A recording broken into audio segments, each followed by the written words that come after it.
देखो 1951 से लेकर 2014 तक मुस्लिमों की जनसंख्या 4% बढ़ी है और हिंदुओं की जनसंख्या 4% घटी है।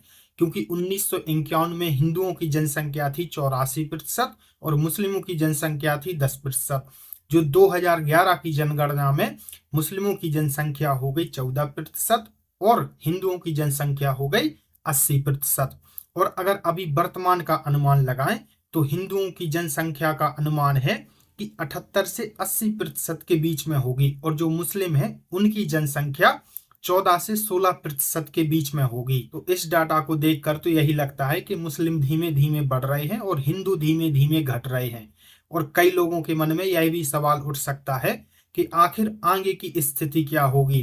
2050 में भारत में मुस्लिमों की जनसंख्या क्या होगी, 2021 में क्या होगी, 2200, 2300, 2500, 3000 ईस्वी तक मतलब भारत की क्या स्थिति होगी, मुस्लिमों की जनसंख्या कितनी होगी, हिंदुओं की जनसंख्या कितनी होगी। तो यही जानेंगे इस वीडियो में कि 3000 ईस्वी तक भारत की क्या स्थिति होगी, किस धर्म की जनसंख्या कितनी होगी। तो सबसे पहले 2050 का जानते हैं कि 2050 में भारत की जनसंख्या कितनी होगी और किस धर्म की जनसंख्या कितनी होगी। तो यह जो 2050 की जनसंख्या है, यह जो प्यू रिसर्च है, अंतरराष्ट्रीय रिसर्च संस्थान है, उसके द्वारा पब्लिश की गई है यह स्टडी। तो इसके अनुसार 77% होंगे हिंदू और मुस्लिम होंगे 18% भारत में। और जो भारत की टोटल पॉपुलेशन है वह 160 करोड़ होगी 2050 में। अब लेकिन इसके आगे जो 2100, 2200, 2300, 2500 या 3000 ईस्वी की जो भी मैंने गणना बताने वाला हूं, जो भी आंकड़े आपके सामने रखने वाला हूं, वह अभी तक किसी भी जो विश्वसनीय संस्थान है उसने उपलब्ध नहीं कराए हैं। यह जितने भी आंकड़े मैंने निकाले हैं वह निकाले हैं जितने भी अभी मार्केट में एआई टूल्स हैं उनसे, आखिर उनका अनुमान क्या है। लेकिन यह जो भी आंकड़े निकले हैं वह लॉजिक को सपोर्ट करते हैं। वह कैसे, आपको आगे ही पता चलेगा। तो सबसे पहले 2100 ईस्वी में जानते हैं कि क्या स्थिति रहेगी भारत की। तो हिंदुओं की जनसंख्या होगी 76%, मुस्लिमों की जनसंख्या होगी 22% और अदर्स होंगे 2%। 2200 ईस्वी की बात करें तो हिंदुओं की जनसंख्या होगी 75%, मुस्लिमों की होगी 23% और अदर्स होंगे 2%। और 2300 ईस्वी की बात करें तो हिंदुओं की जनसंख्या होगी 74%, मुस्लिमों की जनसंख्या होगी 23% और अदर्स होंगे 3%। 2500 ईस्वी की बात करें तो उस समय पर भारत में 55 करोड़ होंगे, मतलब टोटल पॉपुलेशन 55 करोड़ होगी और इसमें हिंदू होंगे 73%, मुस्लिम होंगे 22% और अदर होंगे 5%। और 3000 ईस्वी की बात करें तो उस समय भारत की जो टोटल पॉपुलेशन है वह 30 करोड़ होगी, जिसमें से हिंदू होंगे 70%, मुस्लिम होंगे 20% और अदर होंगे 10%। अब देखो मैंने आंकड़े आपके सामने रख दिए हैं। हिंदुओं से ज्यादा मुस्लिम कभी भी होते हुए नहीं दिख रहे हैं 1000 सालों के आंकड़े में।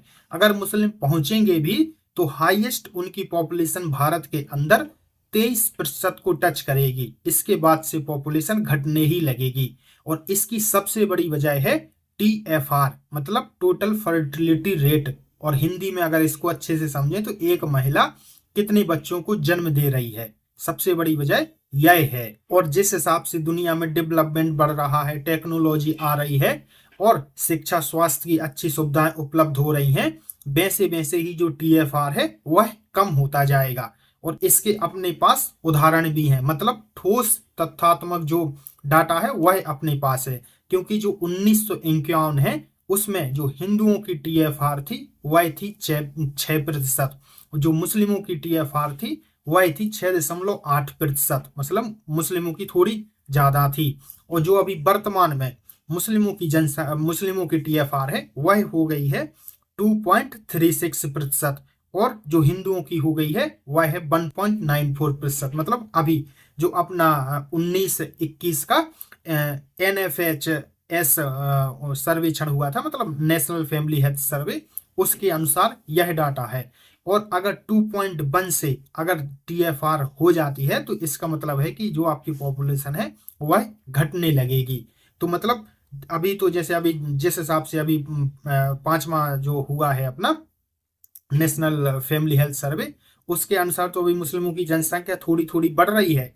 इसीलिए अपने को जो 2050 है, और मतलब 2100 में 2200 में भी जो मुस्लिमों की जनसंख्या है वह बढ़ती हुई दिख रही है, लेकिन जो हिंदुओं की जनसंख्या है वह घटती हुई दिख रही है, क्योंकि जो 2021 का ही सर्वे है उसमें ही हिंदुओं की जो टीएफआर है वह मतलब कम हो गई है, जो भी 2.1 है उससे कम हो गई है। इसीलिए अभी मुस्लिमों की जनसंख्या आपको बढ़ती हुई दिख रही है, क्योंकि पास्ट में बहुत ज्यादा हाई था, इसलिए बहुत जल्दी जल्दी पॉपुलेशन बढ़ी। और अब क्या है, अब मतलब टीएफआर कम हो गया है, तो धीमे धीमे मतलब बढ़ती हुई दिखेगी, लेकिन आपको दिखेगी, लेकिन इतनी कभी नहीं बढ़ेगी कि वह हिंदुओं को ओवरटेक कर ले भारत के अंदर। अब जो भी मैंने आपको बताया है और जो भी आंकड़े आपके सामने रखे हैं, कुछ लोगों को शायद सही नहीं लग सकते हैं, उनको लग रहा होगा कि यार ये नहीं, ऐसा नहीं हो सकता है, क्योंकि आपको पता होगा कि जो अपनी मेन स्ट्रीम मीडिया है और सोशल मीडिया पर भी क्या क्या चलता रहता है कि एक दिन मुस्लिम भारत में ज्यादा हो जाएंगे, नहीं वो सीक्रेटली बच्चे पैदा कर रहे हैं।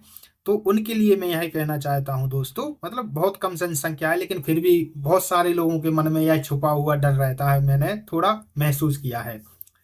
तो उनके लिए मैं बता देना चाहता हूं कि यह ग्लोबली ट्रेंड है, जो मुस्लिम मेजोरिटी कंट्रीज हैं उनके अंदर भी जो टीएफआर है वह कम हुई है। मैं आपको एक एक करके बता देता हूं, जो मेन मतलब मुख्य मुस्लिम कंट्रीज हैं। तो जो सऊदी अरब है उसकी 1990 में 6.5% थी टीएफआर, अब हो गई है 2.3। जो ईरान है उसकी 1990 में 6.5 थी, अब हो गई है 1.6। तुर्की थी उसकी 1990 में 3% थी, और अब हो गई है 1.5, मतलब 1.5% हो गई है। पाकिस्तान, अब पाकिस्तान को सोचकर थोड़ा मुझे वो वाला मीम से याद आ रहा है कि हम दुनिया के हर एक देश की इज्जत करते हैं, बस इसको छोड़कर। तो क्या है, यह यहाँ पर भी वही है इनका सिस्टम कि इनकी मतलब 1990 में 6% के आसपास थी, और अभी इनकी 3.3 है, मतलब इनकी जनसंख्या बढ़ती ही रहेगी आगे भी, क्योंकि 2.1 से अगर कम है तभी जनसंख्या घटती है, अगर 2.1 से ज्यादा है तो जनसंख्या बढ़ती हो। इनकी 3.3 है अभी वर्तमान में, तो इनकी जनसंख्या बढ़ती रहेगी। और बांग्लादेश जो 1990 में इसकी थी 4.5, और अभी है इसकी 2.0, मतलब इनकी जनसंख्या धीमे धीमे घटने लगी है। तो मतलब किसी के मन में अब तो शंका शायद नहीं होनी चाहिए कि क्या हो रहा है भारत के अंदर, या कुछ भी अगर किसी के मन में शंका है इस टॉपिक को लेकर, तो अब शायद उनकी खत्म होनी हो जानी चाहिए, कि कभी भी ऐसा नहीं होगा कि भारत के अंदर हिंदुओं से ज्यादा हो जाए मुस्लिम्स। चलो तो वीडियो को यहाँ पर समाप्त करते हैं, मिलते हैं अगली वीडियो में।